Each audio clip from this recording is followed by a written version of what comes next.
kon mel na ni bisub rawukaay la ci lépp képp koo xam ne bëgg nga yokk ci sun borom màggal gi saas na ci waaye képp koo xam ne itam bëgg nga yokk ci àdduna màggal gi gaaw na ci loolu. mu mel ne màggal googu it na nga ko fas yéene waajee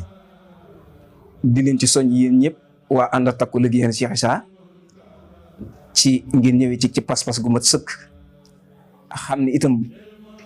yéene ji mat sëkk itam ngeen koy indaale ndax yéene ji mat sëkk muy ba ngay jógee sa kër la nga yéene def muy fas yéene dem wuy ji ndigalin ngir fas yéene liggéeyal sëriñ bu fekkente ni liggéeyal sëriñ bi moo la tax a jóg